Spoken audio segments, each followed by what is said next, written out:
The Flying Dutchman, WWV 63, is a German-language opera, with libretto and music by Richard Wagner. Wagner claimed in his 1870 autobiography Mein Leben that he had been inspired to write the opera following a stormy sea crossing he made from Riga to London in July and August 1839. In his 1843 autobiographic sketch, Wagner acknowledged he had taken the story from Heinrich Heine's retelling of the legend in his 1833 satirical novel The Memoirs of Mr. von Schnabelewopski. The central theme is redemption through love. Wagner conducted the premiere at the Semperoper in Dresden in 1843. This work shows early attempts at operatic styles that would characterize his later music dramas. In Der Fliegende Holocaust der Wagner uses a number of leitmotifs associated with the characters and themes. The leitmotifs are all introduced in the overture, which begins with a well-known ocean or storm motif before moving into the Dutchman and center motifs. Wagner originally wrote the work to be performed without intermission, an example of his efforts to break with tradition, and, while today's opera houses sometimes still follow this directive, it is also performed in a three-act version. Composition history: by the beginning of 1839, the now 26-year-old Richard Wagner was employed as a conductor at the Court Theatre in Riga. His extravagant lifestyle plus the retirement from the stage of his actress wife, Minna, caused him to run up huge debts that he was unable to repay. Wagner was writing Rienzi and hatched a plan to flee his creditors in Riga, escape to Paris via London and make his fortune by putting Rienzi onto the stage of the Paris Opera. Copyright Ra. However, this plan quickly turned to disaster, his passport having been seized by the authorities on behalf of his creditors. He and Minna had to make a dangerous and illegal crossing over the Prussian border, during which Minna suffered a miscarriage. Boarding the ship Thetis, whose captain had agreed to take them without passports, their sea journey was hindered by storms and high seas. The ship at one point took refuge in the Norwegian fjords at Tvedestrand, and a trip that was expected to take 8 days finally delivered Wagner to London 3 weeks after leaving Riga. Wagner's experience of Paris was also disastrous. He was unable to get work as a conductor, and the Opera Copyright Ra did not want to produce Rienzi. The Wagners were reduced to poverty, relying on handouts from friends and from the little income that Wagner could make writing articles on music and copying scores. Wagner hit on the idea of a one-act opera on the theme of the Flying Dutchman, which he hoped might be performed before a ballet at the Opera Copyright Ra. The voyage through the Norwegian reefs made a wonderful impression on my imagination. The legend of the Flying Dutchman, which the sailors verified, took on a distinctive, strange coloring that only my sea adventures could have given it. Wagner wrote the first prose draft of the story in Paris early in May 1840, basing the story on Heinrich Heine's satire The Memoirs of Mr. von Schnabelewopski, published in Der Salon in 1834. In Heine's tale, the narrator watches a performance of a fictitious stage play on the theme of the sea captain cursed to sail forever for blasphemy.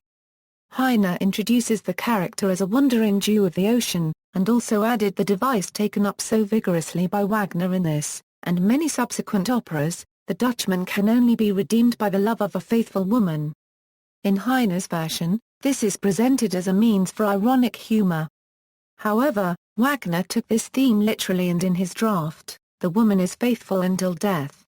By the end of May 1841, Wagner had completed the libretto, or poem as he preferred to call it. Composition of the music had begun during May to July of the previous year, 1840, when Wagner wrote Center's Ballad, the Norwegian sailor's song in Act 3, and the subsequent Phantom Song of the Dutchman's crew in the same scene.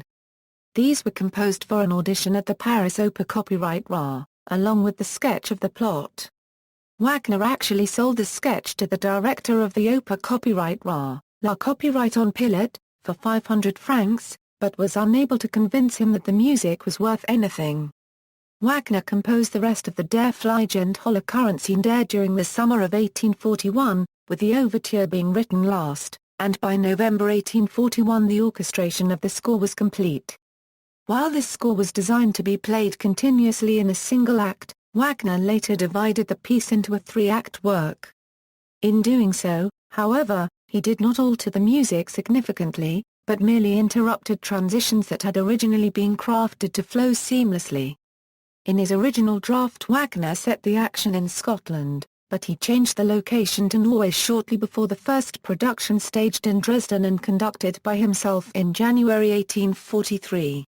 In his essay A Communication to My Friends in 1851, Wagner claimed that the Dutchman represented a new start for him. From here begins my career as poet, and my farewell to the mere concocter of opera texts. Indeed, to this day the opera is the earliest of Wagner's works to be performed at the Bayreuth Festival, and, at least for that theatre, marks the start of the mature Wagner canon. Roles. Instrumentation: Der Fliegende Holocurrency. Der is scored for the following instruments: piccolo, 2 flutes, 2 oboes, cor anglais, 2 clarinets, 2 bassoons, 4 horns, 2 trumpets, 3 trombones, bass tuba, timpani, harp, first and second violins, violas, violoncellos, and double basses. On stage, 3 piccolos, 6 horns, tam-tam, wind machine. Synopsis: Place: on the coast of Norway. Act 1 On his homeward journey, the sea captain Daland is compelled by stormy weather to seek a port of refuge near Sandvik, Norway. He leaves the helmsman on watch and he and the sailors retire. The helmsman falls asleep. A ghostly vessel appearing astern is dashed against Daland's vessel by the sea and the grappling irons hold the two ships together. Invisible hands furl the sails. A man of pale aspect, dressed in black, his face framed by a thick black beard, steps ashore. He laments his fate. Because he once invoked Satan, the ghost captain is cursed to roam the sea forever without rest. An angel brought to him the terms of his redemption: every 7 years the waves will cast him upon the shore. If he can find a wife who will be true to him, he will be released from his curse. Daland wakes up and meets the stranger. The stranger hears that Daland has an unmarried daughter named Senta, and he asks for her hand in marriage, offering a chest of treasure as a gift. Tempted by gold, Daland agrees to the marriage. The south wind blows and both vessels set sail for Daland's home.